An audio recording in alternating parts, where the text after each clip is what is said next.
My name is Alex Williams, founder of The New Stack, and you're listening to the New Stack Analyst Podcast, a show about application, development, and management at scale. Thanks for joining us. I want to thank TechCrunch for hosting us at TC Sessions Enterprise for our pancake breakfast, sponsored by GitLab.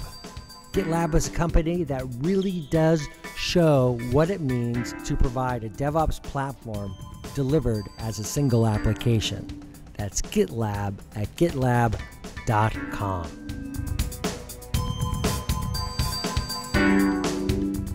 Good morning, everyone. Welcome to TC Sessions Enterprise. This is going to be a great day ahead of us. My name's Alex Williams.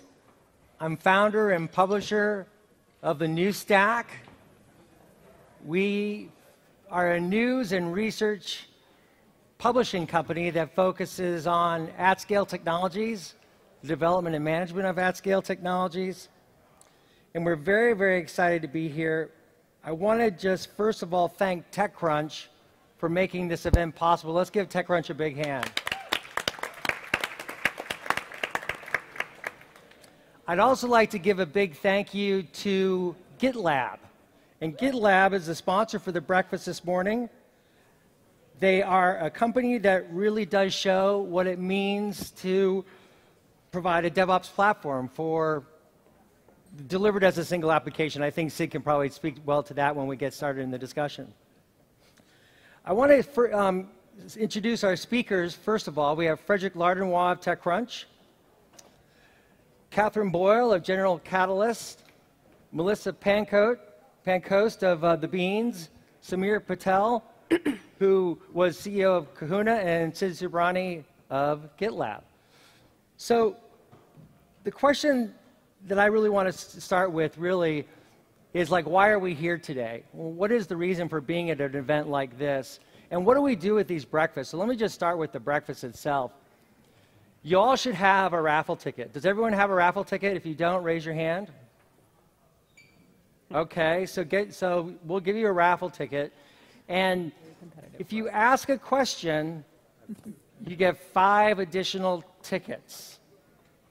So we'll be doing a raffle at the end of the breakfast discussion, and we'll be giving out a Lenovo Bluetooth speaker. And I found this Lenovo Bluetooth speaker because I went to TechCrunch and said, oh, I wonder what they've reviewed, and they like this one, so it's pretty good. So I want to just set the context here. I get lots of news pitches, and the other day I got one from this guy, Gray Scott, and he talks about himself as a futurist. He considers himself a techno-philosopher of sorts.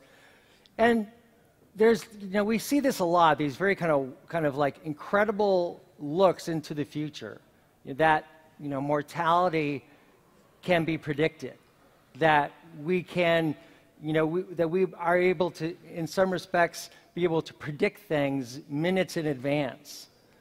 And we see this every day in our technologies that we use, in terms of the real-time use that we see on our phones and just in our daily lives with, for instance, all these smart speakers, these smart voice assistants that we're starting to see.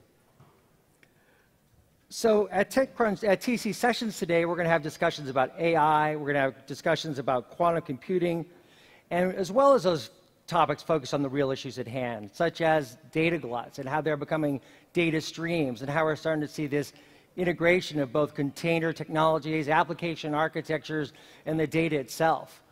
And so when you're thinking about the modern enterprise, and how it's dealing with the questions now of AI and how it's relevant to them and how it'll shape these systems and business prospects in the future, that's really what we're here today to discuss.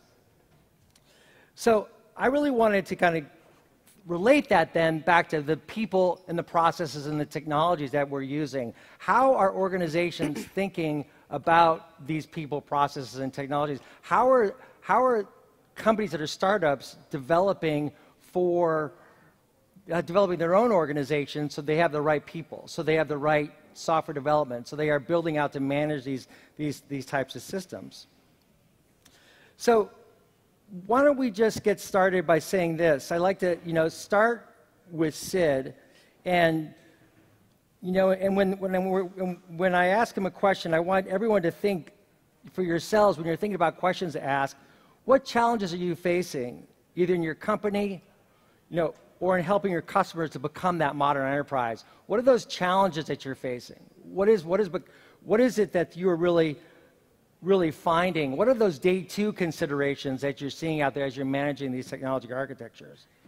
So I'd like to just start it with Sid. I mean, Sid, so what are those issues that you're seeing? I mean, we see such a use of at-scale architecture now, and we see it in the big technology companies in particular. They're also adopting open source more quickly than most everyone does.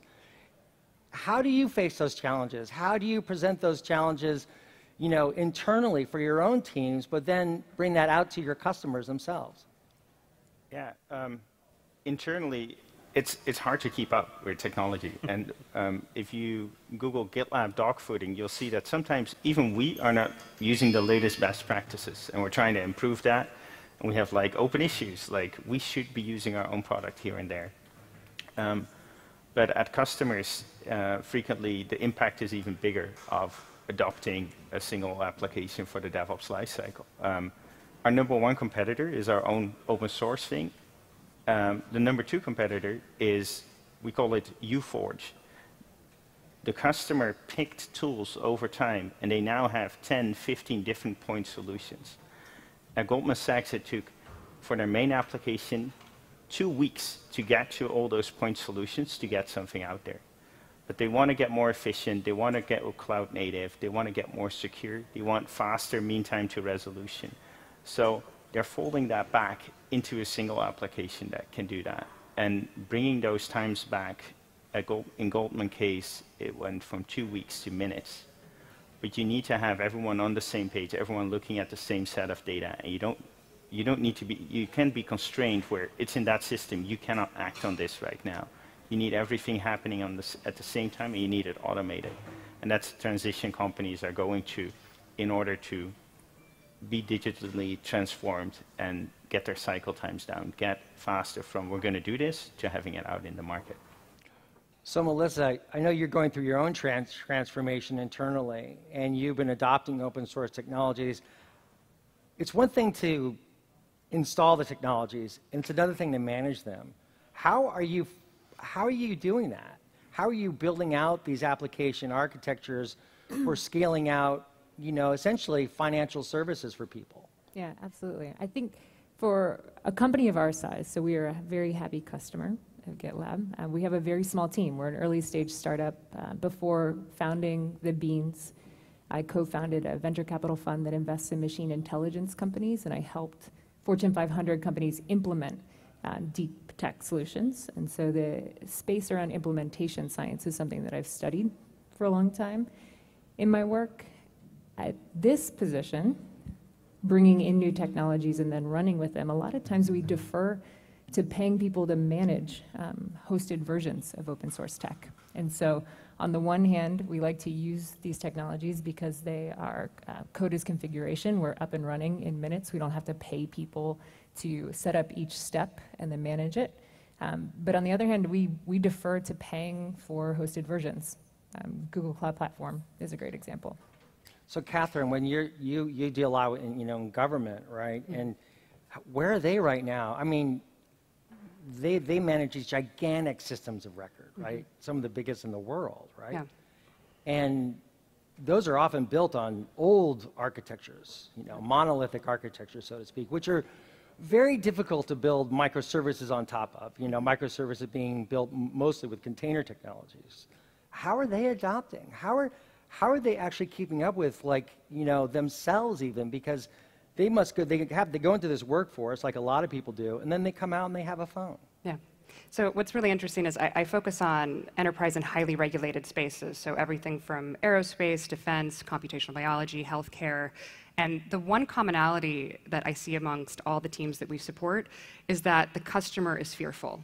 The customer recognizes that it has to change how they procure technology, change how they think about what kind of technologies they can work with, and particularly with government, the DoD specifically has started changing procurement practices, recognizing that they have to adopt open source. They have to adopt the latest and greatest technology and change their procurement to allow that to happen, or else they're not going to be able to keep up with the modern world. So I think the fear component of this and the fear of falling behind is greatly affecting how companies in these highly regulated spaces are operating in terms of procuring new technology. So we talk about fear. Samir, you worked at a company, Kahuna, and you must have had to deal with this both internally and externally, kind of that hesitation about, do we take this risk with this technology because that's going to require us to develop in a whole new manner that we haven't done before? Or should we just push on these core customers who still have these legacy type environments who we can just go to and go to and go to again? How did you think about that? So I'm a unapologetic SaaS apps guy. Like, I'm not an infrastructure guy, right? So that's the lens I kind of apply to your question, right? Just selfishly, to me, this is all about speed. This is all about speed. So when I look at the advancements in DevOps and infrastructure technologies and open source, speed is of the essence, right? And if there's really good technology you can deploy legally, safely, all bets are off, right? So, there's a couple of sort of trends to tying together. There's the advancements in data and infrastructure and DevOps technologies that are allowing you today to move at a pace, fail fast, all the buzzword bingo we'd like to play, but it's all true, right? But there's another trend that adds exponential value to all of this, which is, I'm going to speak more from there's a lot of companies and enterprise startups in the building. So, and I'm using how I turned Kahuna, its focus around, and hopefully some of that's helpful to you guys. I think we're in the middle of maybe the largest, most significant opportunity for market expansion that we've ever been in right now. And what I mean by market expansion is that if you're selling into the enterprise, this is the first time ever where you can build billion-dollar businesses by not taking on Salesforce and Oracle and SAP on yet another system of record that has a better UI and is easier to implement and all that. You can actually expand budgets like you never could. It was one of the worst things to do in enterprise software, and the venture team here can help me with this, right? You didn't want to go after businesses where there was no budget and you had to create budgets. This is the time to actually do that because the reasons are so compelling right now to be able to do that. And there's so many holes inside enterprises. Like, one of the things we talked about on the phone when we were prepping for this, right, was how do you sell to the enterprise? And I actually think the question is, what do you sell to the enterprise, not how? Because I'll give you 3 stats and then we can move on in terms of thinking about expanding the opportunity. So option 1, build a better Salesforce automation application than salesforce.com, blah, blah, right? Option 2 is, there are 24 million frontline workers in the US today that have no system of record. 2 in 5 workers are shift workers who have more than one job. There's no LinkedIn for them. There's no Yelp for them. There's no ServiceNow for them. There are these gigantic opportunities that you have to get to first. Now, you tie that back to the conversation we had earlier around having systems and infrastructure underneath it that lets you move fast and be there first. This is how you tie it all together from sort of the world that I live in, right? That's fascinating. So we pick technologies that way. We turn Kahuna around to go after marketplaces, again, a new commerce model. We're on GCP. We had the best open source technologies underneath it. It's all about speed. So, I'll stop there, but like that's my view of the world, putting an apps SaaS lens on it, right? And you can decode that for regulated, unregulated, all over the place. Right. Frederick, so we've been covering the enterprise for many years. At least 2. At least 2. And, this is essentially your event. Congratulations for being here. Thanks for being here. We've been in the trenches for years, both you and I. What are you trying to get out of this event today, to kind of reflecting upon what you're hearing from the panelists? It's not sure how much of an overarching theme we have for the event necessarily, but I'm really interested in learning more about how these large enterprises are adapting to this changing world of more velocity, open source. It's just such a different world today. DevOps, ML, AI. I don't know how they're keeping up, because I definitely can't. I know most of us probably have a hard time just keeping up with the technology development these days. And then I'm interested in learning more about how the startups can service these companies. How can they ease the burden that they're facing right now? Because, you know, how do you do this? How do I, if I'm an enterprise, I'm looking at what do I have to do right now? I have to figure out how to do DevOps because my developers want it. I have to do AI because my competitors are doing it in ML. It's just so much that's happening, and at an increasing speed and with more competition, and it's easier to build that competition thanks to open source to some degree. Yeah, I think the open source is a key part of this. I guess I have a question really for the audience, and maybe you guys, maybe you can think about this when you're asking your question. Really, one of the things you hear, and Frederick's talking about is that chaos, right? But also we hear about open source, and that those day one, not just those day one challenges, but those day two challenges. And how do you think about manage your engineering teams? How do you think about managing your applications so they can adapt? I would love to get a question from anyone just to start this off. And I want to just first introduce Libby Clark, our editorial director, who deserves a big hand because she's really been the one helping out and really make this possible. Does anyone have a question that you'd like to start out with? This is your opportunity for, to ask something really quick. Oh, we got a question up here in the front from Robert. We got a mic for you. Robert always asks the hardest questions. That's for you. Great. I'll do my best to not make it hard. Catherine, this is really directed at you. These highly regulated industries. One of the things that we hear a lot when you're at the concept phase trying to put these new ideas together is or I've heard it before, no highly regulated industry ever brought a proprietary product from a startup. The risks are just too high. And so from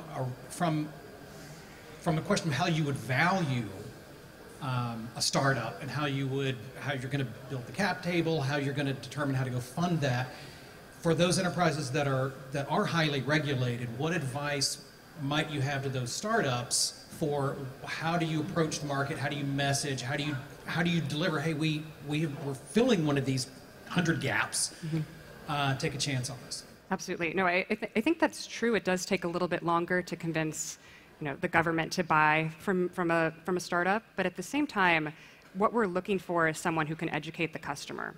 And I think that's the number one thing. Like, you have to educate your best engineers. You have to make sure that you can recruit.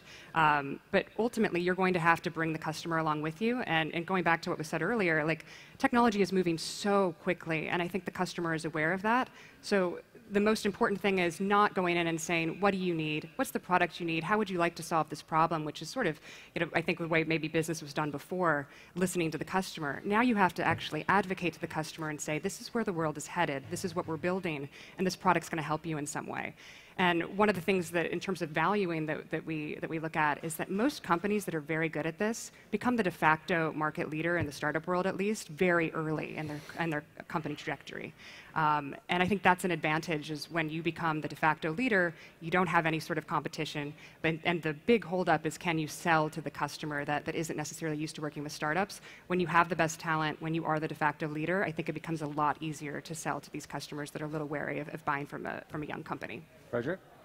I moderated a panel last week on GovTech, just talking about regulated industries and governments.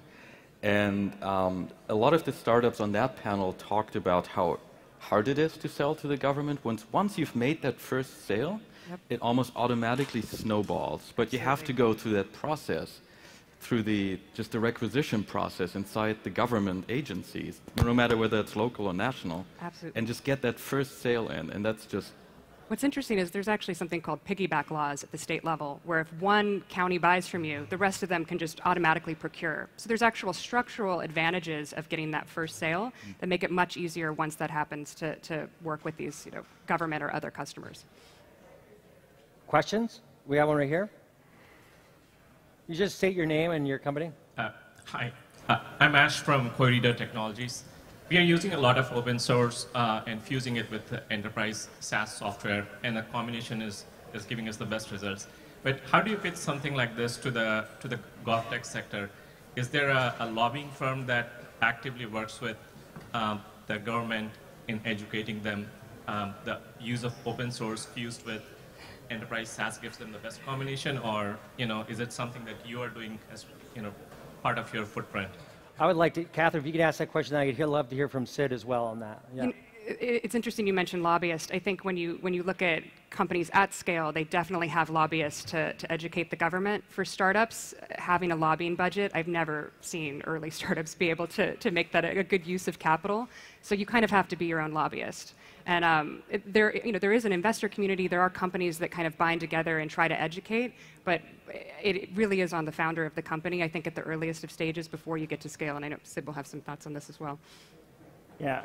I think the government is getting more open to open source. And I think both in the government and in enterprise, you've seen this movement. It used to be you told your developers exactly what to use and what to do. Then we went to everyone use whatever they want to use. And that's kind of what we've seen the downsides of that. It's they don't have a good inventory of like their value stream, of their cycle times, of how everything is going. So we're going back to a single solution, but this time it has to be a solution that's not forced upon the developers, but that has active pull. And I think there the big difference is open source. If you can contribute back to the product, those things you found annoying about the solution that was forced upon you, you can now fix that. So it gets you the best of both worlds.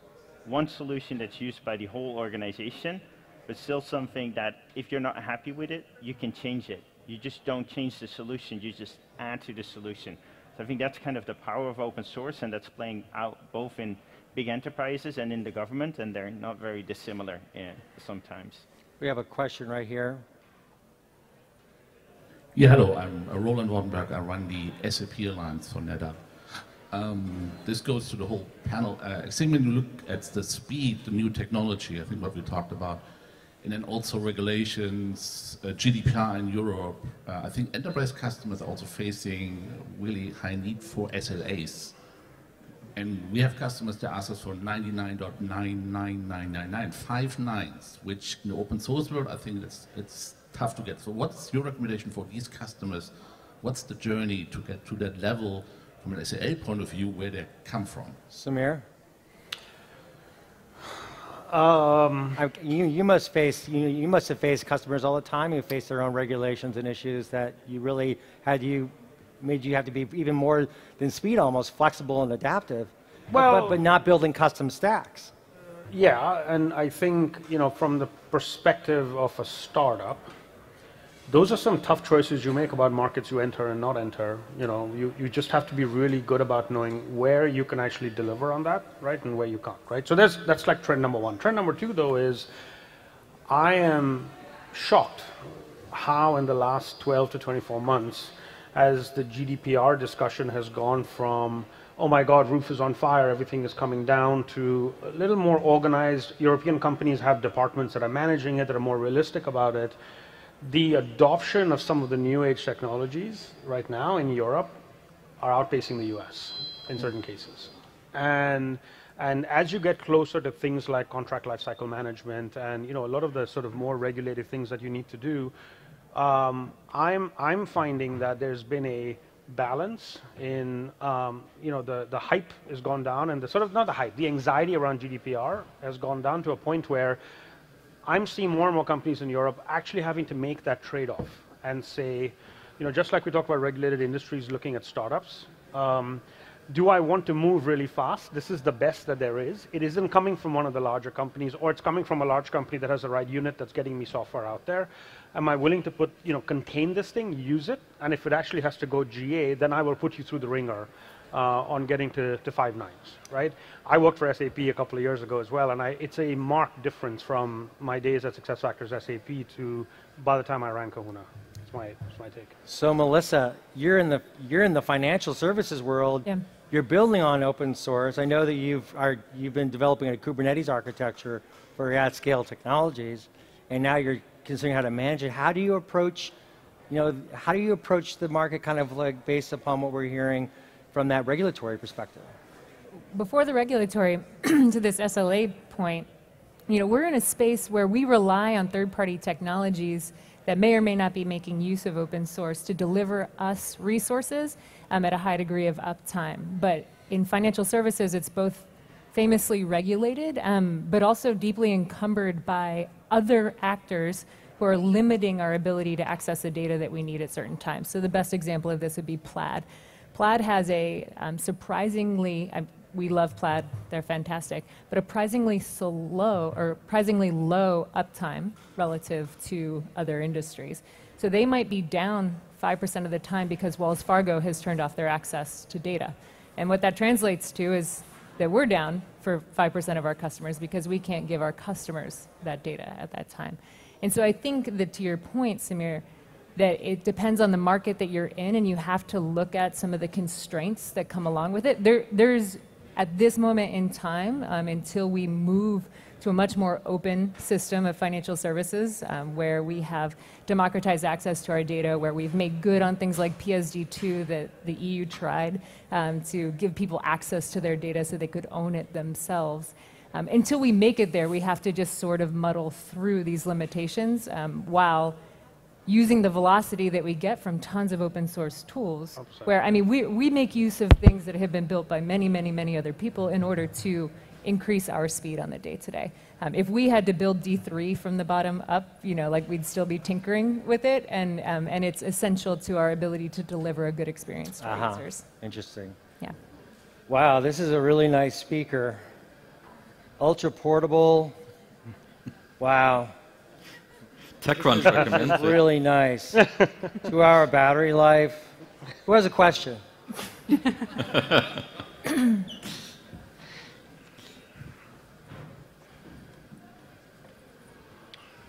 Thanks. Hi, I'm Peter from CodeStream, and my question is about development best practices, and specifically the velocity of change in what's accepted to be a development best practice. Sid mentioned that even GitLab itself isn't always using best practices. So for many enterprises, that gap is much, much wider in terms of what they do versus what they know they should be doing. How do you manage talking to enterprises about the fact that they know if they undertake the effort to change their process to come closer to what is today's accepted best practice, when they know by the time they get there, the goalposts will have moved? Yeah. What's really important is that they want to go faster, but they want to have better quality and more security. So the question is, how do you do that? How do you combine that? And it's showing them that in order to get to a high uptime, it's not about deploying once a quarter. It's about deploying continuously, but when you have a mistake, being able to revert that in seconds. And not rolling out to all the users as once. So if you have a problem, it affects only 1% of the users. So that doesn't, those seconds don't count as hard as having the complete system down. Making sure it's secure. Going from kind of manual review of the security people to automated test. Scanning your dependencies, scanning for secrets, all those things, getting that automated. Same for the QA, having more and more end-to-end tests that kind of click to the application automatically, and doing that every single time before you make a deploy. So you should measure enterprises on how frequently do they deploy, how fast is their cycle time between deciding to do something and getting it out there, what's their mean time to resolution. Those are the things we look at as an indication of how far they are along. And then the solution is to automate it, to do it more frequently. If it's hard, do it more frequently, and then get on that curve and get better. And they might never get to startup, but if they get it down from 2 weeks to a few minutes, that's already a huge win. Open source, AI, the great frontier. We've had these questions from the front of the room. What about people in the back here? What are the questions you have? This Bluetooth speaker is waterproof. Who has a question? Molly does. All right, back to the front. Now in the back, get your questions ready. I'm interested in some of the topics Alex brought up earlier about Molly, the could people you just side quickly introduce yourself? Oh, hi. I'm Molly Stein. I work with Archetype. I'm curious about the people side of things and how you're building your engineering teams today, and if you can talk about some of the skills that you need and how that might be different from 5 or 10 years ago. I would love to get, Melissa to answer that question. Maybe you could provide some insights on what you're hearing out there, Fred. Yeah, I can take a hit at it. And then also Catherine and I were talking before this about it's not just the engineering team, but each of your teams that have to evolve. So your sales team, for example, has to evolve. I'm thinking about the way that we get to interact with GitLab, that when we have an issue or an idea, we just share it with GitLab on a board, and GitLab employees are responding to us in nearly real time, and things are being integrated into the product and elevated as more and more people participate. And that reminds me of some things that I saw with certain Fortune 500s where they were opening up their innovation layer to invite people from their community, their users, to participate. And I think that openness, sort of the opening up of the layer that's between your corporation, your organization, your enterprise, and your consumer enables you to manage this escalation of technology much more easily, because, as Catherine mentioned, you're not saying, what do you need? You're saying, here's what you need and where you need to go. But as people are pointing out where you've missed a step because you didn't spend that early time in customer development in that specific vertical to build that specific solution, you're able to understand very quickly and implement resolutions much more quickly. And so while, absolutely, I think the engineering side, I'm sure that there are others up here who can answer that better than I can. I need engineers who are capable of doing lots of things and managing lots of tools and resources very quickly. And so I think what we're screening for on engineering is the ability to learn and self-teach rapidly, like as quickly as possible. So to implement, to adapt, but then also to understand where to not waste your own time.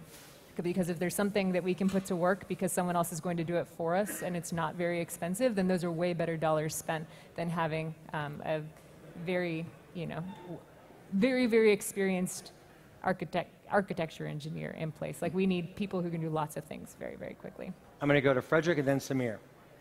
Yeah, that's pretty much what I keep hearing as well, because talent remains a problem. I think we're all aware of that.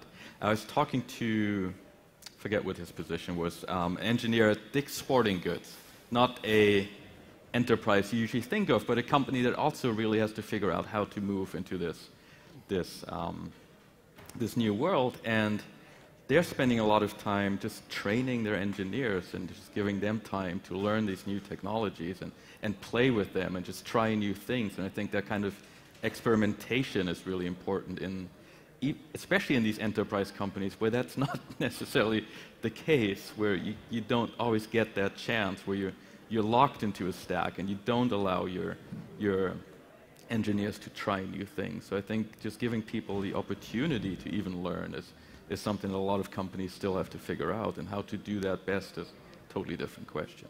And that reminds me, too, that the biggest point that I've seen across time is that leadership is really the answer. So when you make a sale into an organization, you're not just finding the decision maker who is allowed to sign off. You need to also find the champion who is going to enable the organization to implement something successfully. And that may be on the engineering team. It's likely a combination.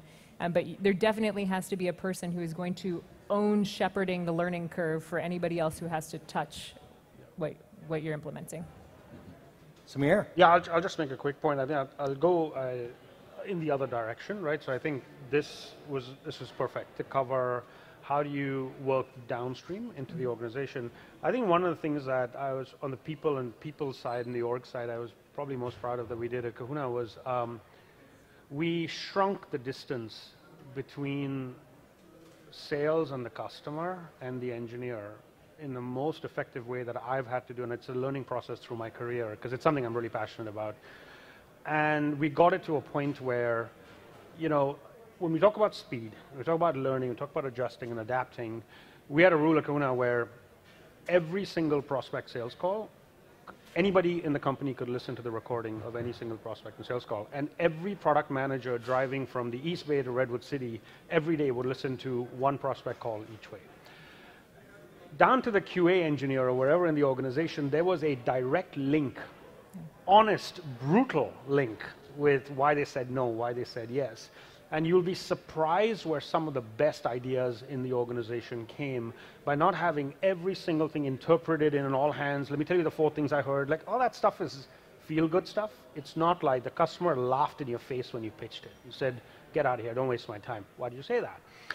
And I think we don't, as an organization, when we talk about speed and movement and velocity, we don't spend enough time doing that. And I think it's actually, I don't want to get, all pedantic, but it is a little disrespectful, I think, to people on the engineering side and the back office, wherever, to not have direct view into how this is working. And very often, more and more in the day that we live in today, our engineers are actually consumers of a lot of the kinds of products we use. So don't, they have a bank account too, and they have a 401k, and you have to respect that, and they have the passion for wanting the product to succeed.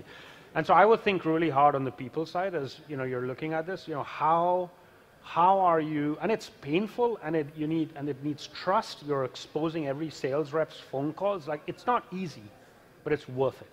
It's really worth it. So I would think hard about how you're breaking all those choke points. Nice. Okay, I have a question. We have a question in the back, but I have a question for everyone else here. This is a really, really tough question. Raise your hand if your business uses software. All right, now I have another question. Keep your hands up. How many of these companies are core with open source being core to your business?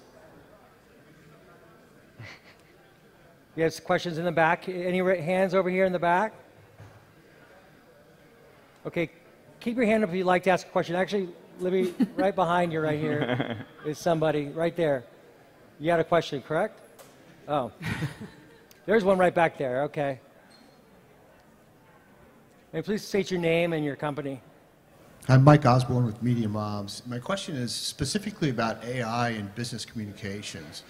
As communications for companies, internal and external, increases and the need for speed, I was wondering what the panel's thoughts were on the use of artificial intelligence in trying to make the creation of that content easier, faster, better. Ooh, I have one. Who here uses Otter? O-T-T-E-R. Yeah. Do you use it, Frederick? Every day. Yeah. What? Maybe you could explain Otter and what it is. It's just a recording software on the web as well as mobile, and it does immediate real-time transcriptions of your interviews or panels or anything else you want to put in front of it.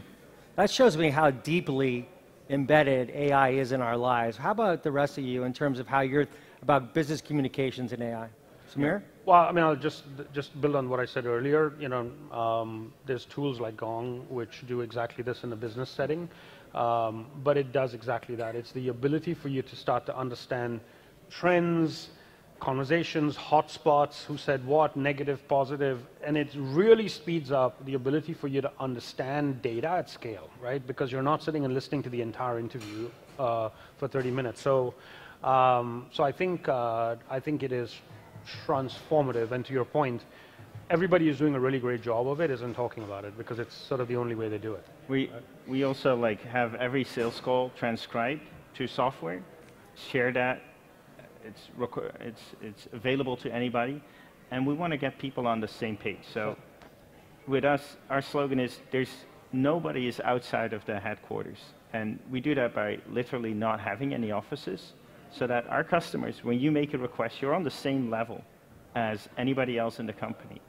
And I think when you do that, the world becomes flat, and then AI is going to help to route things to the right person.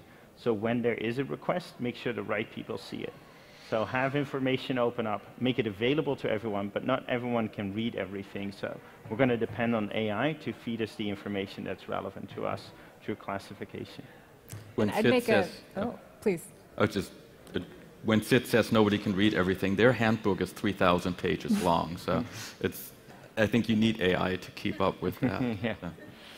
And I'd say as we go forward, we want to make sure that these tools that we're using are trained on the groups of people who will be implementing them. So if your language or your vernacular is meaningfully distinct in one part of the country or with one part of your workforce, you want to make sure that the people that you're getting this software from have spent the time to tune it so that it's actually picking up the positives and negatives and giving you signal that's actually consumable and useful and pointing you in the right direction. And because it is, as we've seen, very, very, very easy to miss the mark when we're training on a bunch of people who look like us. That's fascinating. And then I'm wondering, Sid, are you analyzing that data? Do you guys find ways, are you finding ways to look at that data and analyze it and help surface patterns or anomalies? We don't do a sentiment analysis on the data yet. Our most important thing is when people try to contribute, how fast do we serve them? How fast do they get from, hey, I want to contribute to your product, to it's shipped and I can now use it? That is the #1 metric we look at. Excellent. Questions? Woman in front, we'll get a microphone over to you. If you just state your name and your company. I'm Victoria Volosina. I'm with Query Reader Technologies. My question goes back to the subject of government, and I'm wondering how government is preparing for deep technology such as AI and automation. Are there initiatives, policies, committees that you're aware of, or any sort of link between the startup world? I'm sure in the most innocent of ways, right? I'd say in Department of Defense, this is priority #1. There's joint AI task force, but the amount of spend that is going into, one, learning about AI, which needs to turn into actual contract spend, it's extraordinary. And I think part of that is for the obvious reasons that in defense, the defense world, it's you want to be the one that's actually controlling AI. You don't necessarily want other countries that don't have the same value systems leading the charge. And so this is a definite priority. One way in which they've worked on deep tech and specifically is by changing procurement. So that's a legal change that now allows the Department of Defense to acquire deep tech technologies within 30 days or less at a small contract value. And I'd say pretty much every frontier company in our portfolio and many others that are interested in working with the Department of Defense are using this new procurement strategy in order to work with government. And I think that's kind of the baby step of government saying, like, we want to be able to experiment with this technology and acquire a product, not acquiring a service. And I think ultimately we'll see that turn into contracts for frontier companies that are requisite for this new type of position that we're in. Frederick? And we're obviously very US-centric here, but as far as I'm aware, there's a number of European companies that have set up programs just to make this process easier. Denmark is one of them, small country, 9 million people, so you're not going to sell that much, but once you've sold, it's pretty good to have that snowball rolling. So I think it's worthwhile looking outside of like our world here also, where there's opportunities that people may not think of. Libby, I'd like to know if you have a question. Do you have a question today? I do. All right, let's hear it. My observation is that the theme, one of the themes that's really come up in this panel discussion is open innovation. You've talked about open communication, open source code.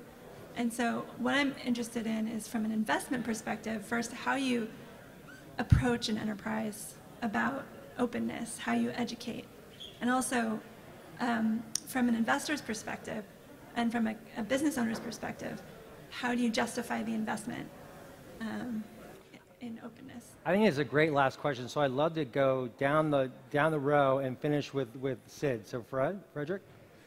I mean, you might have some perspectives on what you're seeing out there and how education is happening. I don't think it's happening enough, actually, especially in the enterprises. I think a lot of them are still wary of open source, especially, and not contributing enough back to the community, which I think that's an area where a lot of companies could still really, really work on their, if you want to call it education, then that's I think is an area where there's a lot of development necessary still. Going back to the engineering question that we had before of what you're looking for, anytime that you need to educate a customer, it can't just be the founder that's good at evangelization. It has to be everyone on the team. And so I think the thing that we look for when we're investing in any sort of paradigm shift is everyone on the team acting as the evangelist for this company. It can be they're blogging, they're going to conferences and speaking about this new type of technology or this new paradigm shift that's happening, but it has to be everyone.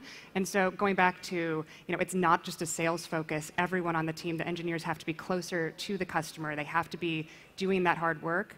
I think that's what we're looking for. And when we see an entire team that can do that, it means they're recruiting better. They're getting the top talent. It means they're finding the customers. So that's what we're looking for, and that's how we justify the investment, is that everyone on the team is on board and they can communicate this paradigm shift in a very succinct way.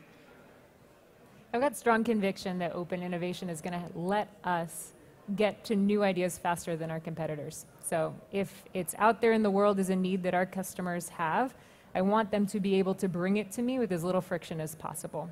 And so that is, I think, core to a positioning in the world where you have an open door and a thin membrane between you and your consumer. And then you just have to build the team to be able to shorten that response time to as short as possible. So I'll answer it in the context of how to push open innovation in software that you might build, that you want to push into the organization. I personally I'm not a big fan of trying to educate the customer about a problem they don't think they have. And I think just in terms of at a certain stage at a startup, like that's a capital intensive approach. Now, the gains and the results can be huge if you are the one who actually does it. So the question becomes, how easy have you made it for those open innovation constructs to get inside the organization so your education is sitting on top of a smaller user base inside the organization? If you have to go sell a big ticket item that requires serious behavioral change and everybody to come on board and multiple stakeholders, you got to think really hard about making that a lot simpler. A lot of the software that you have, it's inside these organizations, and it's much easier to go tell a story on how to use it more effectively, better, premium, blah, blah, blah. But the mistake we make sometimes is we take on that sort of that cost of education. And you got to be really smart about it when you're actually disrupting, coming up with a new business model. I don't think you want to go into it head first. Sid. So the question was about the perspective of an investor. Obviously, I'm not an investor, but but enterprises are making investments. I end up talking to them a lot. I think with open innovation, it's really important that you create a lot more value than you capture. If you're open source, your capture rate is going to be way lower.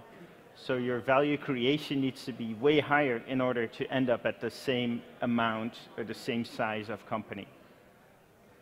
The second thing is about the openness. When we started the company, investors were really skeptical of all remote, but also our transparency. And I think the transparency, we did it because we wanted to keep connected to the open source community. We didn't want to be a black box, this company that they didn't understand. And that helped out, that worked. We got more than 200 innovations every month that come from the wider community. But the bigger benefit has been attracting people. There's a war for talent. So being more open helps you attract people that are aligned to the company. It's really remarkable how companies they hire people and only then they show what this company is about and how they work. You need to show that before. And if you do that, it's a hiring superpower. We're tripling the number of engineers on the product this year, and we're able to, engineering is the only department which has kept up with the plan. They're hiring faster than anybody else. Every other startup I know, it's the reverse. So being more transparent, being more open can be a superpower in attracting people that are aligned to what you're trying to achieve. Great. All right. Well, that finishes up our panel discussion. Now comes the raffle. But first, before I do that, I want to thank all the panelists. Frederick Lardenois of TechCrunch, Catherine Boyle of General Catalyst, Melissa Pankos of The Beans, Samir Patel of Kahuna, and Sid Sibrandy of GitLab. Let's give them a big hand. And before I go, I want to thank TechCrunch for making this day possible. Let's give them a big hand. And finally, to GitLab for making this breakfast possible. Thank you very much. All right, let's have the raffle. Sid?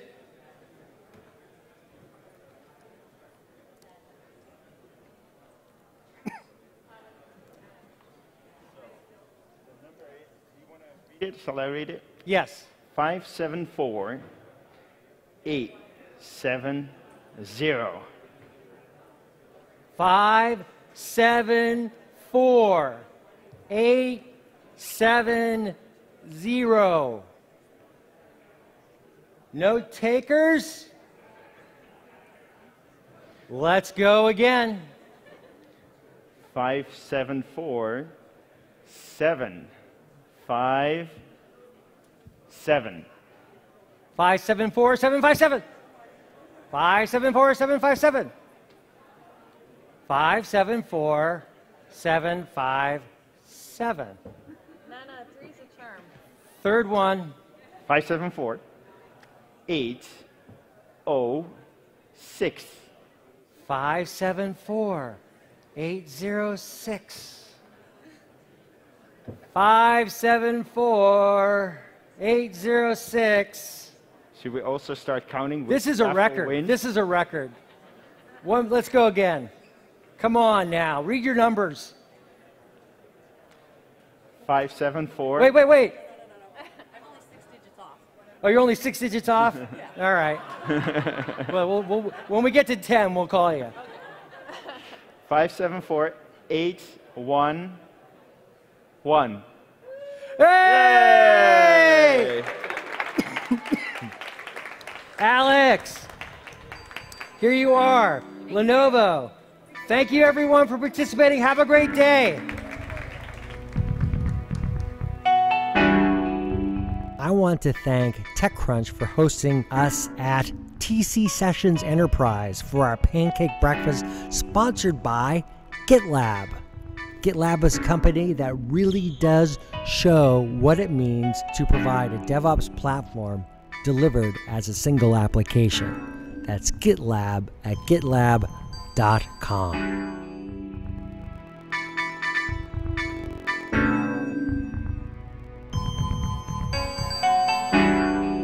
Listen to more episodes of the Newsstack Analyst at thenewstack.io/podcasts. Please rate and review us on iTunes, like us on YouTube, and follow us on SoundCloud. Thanks for listening, and see you next time.